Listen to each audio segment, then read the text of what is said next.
산상보훈의 한 말씀인 마태복음 7장 1절부터의 말씀입니다. 비판을 받지 아니하려거든 비판하지 말라. 너희의 비판하는 그 비판으로 너희가 비판을 받을 것이요 너희의 헤아리는 그 헤아림으로 너희가 헤아림을 받을 것이니라. 언젠가 친한 한 청년이 저희 집에 놀러 오게 되었습니다. 평소에 전화로 연락은 종종 했었지만 직접 얼굴을 본 것은 오랜만이었는데 그날 저희 집에 들어오는 이 청년의 모습을 보는 순간 저는 깜짝 놀라게 되었습니다. 군데군데 찢어진 청바지를 입고 머리는 아주 샛노랗게 염색을 하고 더군다나 귀에는 귀걸이까지 하고 왔는데 중요한 것은 이 청년이 남청년입니다. 예전에는 참 점잖고 비교적 내성적인 청년이었는데 갑자기 그런 모습으로 저희 집에 온 것입니다. 그런 모습에 놀라면서도 한편으로는 그 너무 세상적인 모습에 목회자로서 마음이 조금은 불편했습니다. 물론 여러분 오해하지 마시기 바랍니다. 찢어진 청바지를 입거나 머리를 노랗게 물들인 것이 사람을 구원으로부터 멀어지게 하거나 혹은 믿음이 없음을 의미하지는 않습니다. 그러나 그러한 극히 외향적인 모습이 그리스도인으로서 합당한 모습이라고 여겨질 수도 없습니다. 그래도 그 청년이 저와는 나름 친분이 있는 청년이기에 인사를 나누면서 장난 반 진담 반으로 이 청년에게 한마디를 했습니다. 너 하나님 믿는 사람이 이런 모습으로 다녀도 되겠어? 하나님 믿는 사람이면 겉모습도 하나님 믿는 사람다워야지. 머리 색깔이며 귀걸이며 그게 뭐야? 그래도 필요한 조언이라 생각해서 그 청년을 위해 조금은 힘을 주어 이야기했습니다. 그런데 저의 그 말을 들은 이 청년의 반응이 오히려 저를 당황하게 만들었어요. 저의 말을 듣자마자 이 청년이 저에게 이야기하기를 목사님, 그럼 하나님 믿는 사람이 남을 비판해도 되겠습니까? 성경에는 분명 남을 비판하지 말라 했는데 목사님도 그렇게 하면 안 되죠. 근데 그 말 앞에서 제가 할 말이 없어졌습니다. 분명 예수님께서는 아까 봉독했던 산상보훈의 말씀과 같이 다른 사람을 비판하지 말라 하셨거든요. 그리스도인답지 않은 모습을 갖는 것도 합당치 않은 것이지만 동시에 그런 모습을 잘못되었다고 판단하고 비판하는 것도 동일하게 합당치 않은 행동임을 성경은 기록하고 있기 때문이죠. 그런데 정말 산상보훈에서 하신 예수님의 이 말씀은 어떤 상황에서도 어떤 사람에게든지 어떠한 비판도 하지 말라는 그런 말씀일까요? 그리고 우리는 그저 이 말씀에 따라 다른 사람들의 실수와 고쳐야 할 부분들을 뻔히 보면서도 비판하지 않기 위하여 잠자코 가만히 있어야만 올바르게 사는 것일까요? 먼저 우리가 알아야 할 것은 성경의 여러 기록들 가운데에서 남을 비판하지 말라는 이 말씀은 많은 사람들에게 오해되어 잘못 사용되어지고 있는 말씀이라는 것입니다. 특별히 많은 사람들은 이 말씀을 오용하여 자신들의 불성실함과 죄악을 은폐하는 도구로 삼을 수도 있습니다. 잘못을 하고도 그저 남을 비판하지 말라는 말 한마디면 쉽게 넘어갈 수 있기 때문입니다. 무엇보다 이 말씀을 정말 기록된 그대로만 생각한다면 그리스도인들은 남의 실수를 판단하고 권면하여 바로 잡는 일을 해서는 안 됩니다. 아무리 좋은 목적의 이야기라도 그것을 받아들이는 입장에서는 비판으로 여길 수 있기 때문이죠. 그렇게 이 말씀을 문자적으로만 오해한다면 교육도 성장도 깨달음도 변화도 생길 수 없습니다. 정말 많은 경우에 사람은 자신을 향한 따끔한 비판을 통하여 배우고 성장하기 때문입니다. 그래서 먼저 여러분, 다른 사람들의 나를 향한 비판을 감정적으로 받아들이고 낙심하는 이유로 삼지 마시고 오늘도 나를 고치기 원하시는 하나님의 사랑의 음성으로 생각하시길 바랍니다. 그렇게 한다면 우리는 그 비판들을 통하여 더욱 성장하게 될 것입니다. 그런데 비판하는 일을 무조건 해서는 안 된다는 일로만 여긴다면 우리는 더욱 적게 성장할 수밖에 없는 것이죠. 무엇보다 성경의 또 다른 곳에서는 오히려 판단하고 비판하여 공의를 외치라고 말하고 있습니다. 시편의 한 말씀은 이렇게 기록하는데요. 인자들아, 너희가 당연히 공의를 말하겠거늘 어찌 잠잠하느뇨. 공의롭지 않은 일들 앞에서 마땅히 공의를 말해야 하지만 그저 잠잠히 있는 것은 잘못된 행동임을 알려줍니다. 침묵은 죄다 라는 말처럼 죄악적인 일들을 우리가 보고도 그저 침묵으로 일관하는 것은 엄연한 잘못이라는 것이지요. 그래서 우리들의 믿음 생활에는 판단하고 비판하는 일이 필요합니다. 그렇다면 예수님의 이 말씀, 비판하지 말라는 산상보훈의 권면을 오늘 우리는 어떻게 이해하고 또 어떻게 삶에 실천해야 하는 것일까요? 우리는 이 말씀에 있어서 세 가지를 좀 염두하며 이 말씀을 이해해야 합니다. 먼저 예수님 말씀하신 비판의 의미, 그 의미를 우리가 첫 번째로 기억할 필요가 있는데요. 특별히 재림교회 성경 주석에서는 예수님의 말씀하신 비판의 이 의미를 이렇게 설명합니다. 예수는 여기서 특별히 다른 사람의 행동의 옳고 그름에 대한 비판이 아니라 동기를 비판하는 것을 말한다. 하나님만이 사람들의 가장 깊은 생각을 읽을 수 있기 때문에 그분만 사람들의 동기를 비판할 권한이 있다. 우리에게 다른 사람의 행동, 즉 눈에 보이는 것을 올바르게 판단하는 일은 필요합니다. 함께 신앙하는 성도 누군가가 죽음의 길로 가고 있는데 그것을 막아서고 잘못되었다고 말하지 않으시겠습니까? 그럴 수 없죠. 그러한 것들은 사랑의 정신으로 잘못되었음을 알려주는 일이 분명 필요합니다.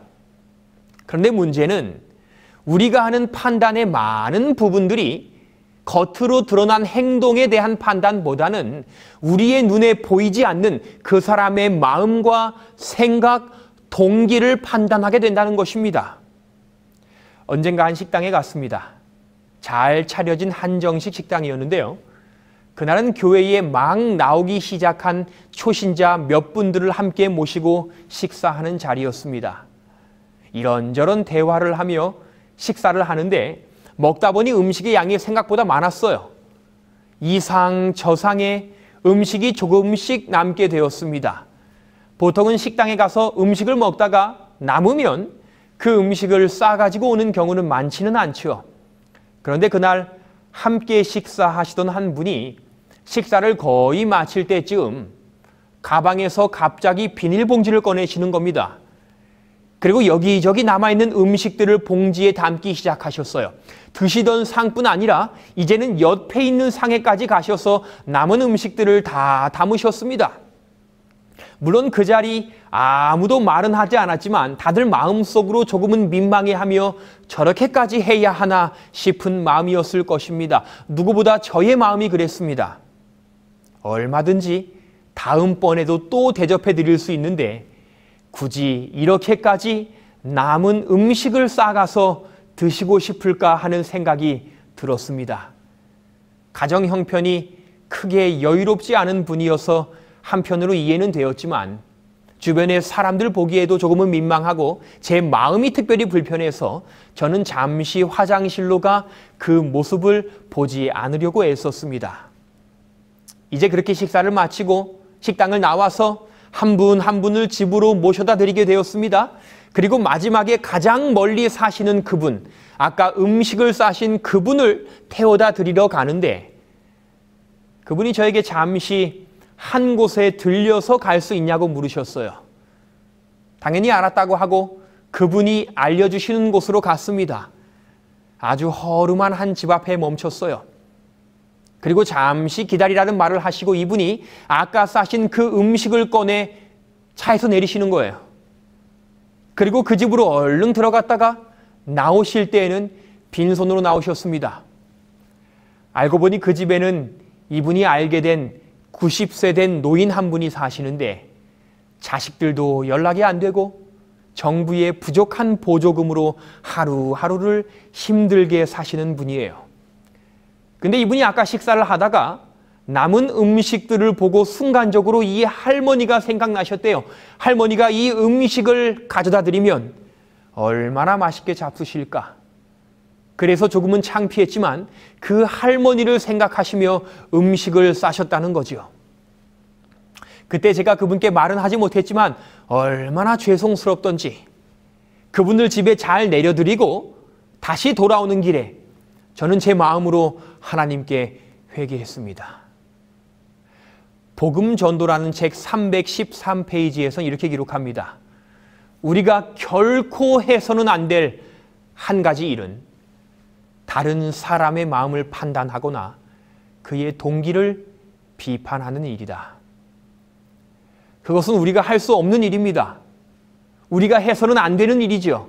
사람의 생각과 동기까지도 아실 수 있는 분은 오직 하나님뿐입니다.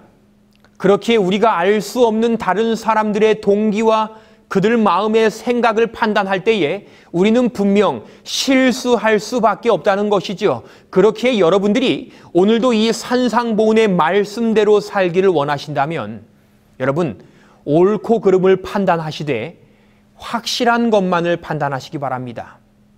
아마 그럴 것이라는 나의 짐작으로 절대 다른 사람들을 대하지 마시기 바랍니다. 무엇보다 나의 상상을 마치 사실인 것처럼 또 다른 누군가에게 전달하지 마시기 바랍니다.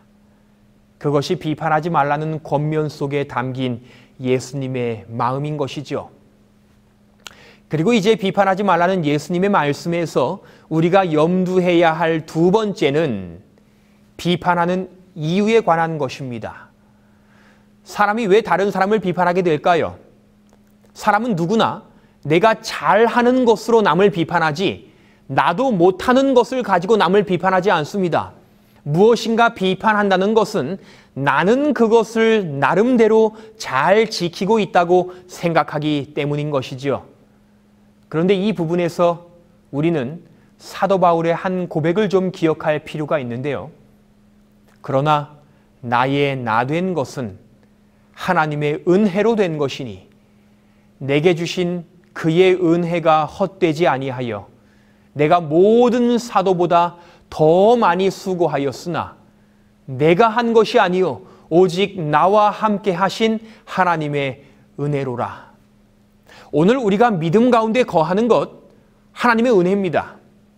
오늘 우리가 말씀에 순종하며 사는 것 하나님의 은혜입니다. 오늘 내가 나름 하나님 안에서 이것만은 잘 지키며 신앙한다고 생각하는 것 그것이 어떤 덕목이든지 간에 우리가 잊지 말아야 할 것은 그것이 나의 의지력이나 나의 노력의 결과가 아니라 하나님의 은혜의 인도하심으로 이루어진 결과라는 것입니다. 내 것이 아니라는 것이지요. 그렇다면 우리가 왜 다른 사람들을 비판하게 되는가? 그 이유를 엘렌 화이트에 기록한 산상보훈 책에서는 아주 간단하고 정확하게 기록하고 있습니다. 이것, 즉 비판은 그리스도 당시에 유대인들이 한 일이고 교회가 그리스도의 은혜를 상실했을 때 언제나 해온 것이다. 우리의 삶에 역사하신 하나님의 은혜를 잊어버리기 때문에 다른 사람을 비판하게 된다는 것이죠. 나 역시도 순종하기 불가능한 일을 하나님의 은혜의 선물로 순종하게 되었는데 마치 그것이 내가 노력하여 이룬 것인 양 남을 비판한다는 것입니다. 특별히 이 내용도 우리가 함께 주목하면 좋겠습니다. 바리새인들은 이런 부류에 속하였다. 그들은 스스로의 약점을 생각하고 겸손하게 그리고 하나님께서 그들에게 베푸신 큰 특권에 대해 감사하며 예배에 나와야 했지만 그렇지 않았다. 그들은 영적 교만으로 가득 찬 채 나왔으며 생각하는 것이 그저 내 자신, 내 기분, 내 지식, 내 방법뿐이었다. 그들은 자기들의 성취한 것들을 기준 삼아 다른 사람들을 비판했다. 잘못된 비판을 하는 사람들의 특징은 모든 것이 자기중심적이라는 것입니다. 내 자신, 내 기분, 내 지식, 내 방법, 그렇기에 사랑의 명목으로 저 사람을 고치기 위하여 비판한다고 하지만 결국 남는 것은 상처와 오해뿐인 것이죠. 그렇기에 예수님이 하신 말씀과 같이 비판하지 않는 사람이 되고 동시에 올바르게 판단하는 사람이 되려면 먼저 나를 바꾸신 하나님의 은혜에 감사할 줄 아는 사람이 되어야 합니다. 그리고 이제는 내 눈에 연약하게 보이는 저 사람을 바꿀 나의 말이 아니라 하나님의 은혜를 먼저 생각하는 사람이 되어야 하는 것이지요. 결국 비판은 하나님의 은혜 안에서 이루어질 때에야 비로소 힘이 있다는 것입니다. 세 번째로 우리가 비판에 대하여 생각할 때에 염두에 두어야 할 것은 우리가 하는 비판의 대상입니다. 아마 한 번쯤은 다른 사람을 판단하고 권면하는 일을 해보셨을 것입니다. 중요한 것은 사람이 잘 바뀌나요? 물론 하나님의 은혜가 바꾸지 못할 사람은 한 명도 없겠지만 사람이 바뀌는 일은 절대로 쉬운 일이 아닙니다. 더군다나 나의 비판으로 다른 사람을 바꾼다는 것 쉬운 경험은 아닐 것입니다. 그런데 여기에서 우리가 주목할 한 가지 사실이 있습니다. 다른 사람을 향한 나의 비판이 왜 그토록 그 사람을 바꿀 힘이 적은가? 어떤 사람의 생애에 위기가 닥쳐 그대가 조언이나 권면을 주고자 할 때 그대의 말은 선을 위한 감화를 끼치되 평소에 그대 자신의 모본과 정신이 그대를 위해 확보해 놓은 정도만큼만 끼치게 될 것이다. 중요한 가르침이죠. 내가 하는 선한 권면은 내가 살아온 선한 삶만큼만 영향을 끼친다는 것입니다. 나의 말이 절대로 나의 살아온 삶을 능가하여 영향을 끼칠 수 없다는 것이죠. 그렇게 예수님의 비판하지 말라는 이 산상보훈의 권면은 남을 향하여 비판하기를 아예 그치라는 말이 아니라 먼저 자기 자신의 삶을 비판의 대상으로 삼아보라는 말씀인 것입니다. 그래서 예수님은 말씀하시기를 외식하는 자여 먼저 내 눈 속에서 들보를 빼어라. 그 후에야 밝히 보고 형제의 눈 속에서 티를 빼리라. 형제의 눈 속에 있는 티를 빼주는 것을 아예 하지 말라고 하진 않으셨습니다. 그러나 먼저 나의 눈 속에 있는 것을 찾아서 뺀 후에야 그 말에 영향력이 있을 것이라는 말씀인 것이죠. 그렇기에 비판하지 말라는 산상본의 이 말씀은 보여지는 글자보다 더욱 귀한 교훈들을 주시는 말씀입니다. 합당한 비판의 의미는 눈에 보이는 것을 판단하는 것이지 보이지 않는 사람의 생각과 동기를 짐작하고 상상하는 것이 아닙니다. 동시에 비판은 나를 이렇게 바꾸신 하나님의 은혜에 먼저 감사하는 것입니다. 그리고 이제 그 사람도 바꾸실 하나님의 은혜를 더욱 생각하고 의지하는 것이지요. 끝으로 비판은 말이 아니라 살아가는 삶입니다. 더욱 우리 자신의 살아가는 삶을 먼저 비판의 대상으로 삼게 되기를 바랍니다. 그리고 이제 언제나 이 말씀을 기억하시기 바랍니다. 하나님께서 그대들 각 사람을 동일한 방법으로 취급하실 것을 기억하라. 너희의 비판하는 그 비판으로 너희가 비판을 받을 것이요 너희의 헤아리는 그 헤아림으로 너희가 헤아림을 받을 것이니라. 오늘도 하나님의 은혜로 승리하시는 모든 분들의 삶이 되시기를 기도드립니다. 본 영상을 보시고 신앙 상담을 희망하시는 분은 화면의 전화번호로 연락 주시기 바랍니다.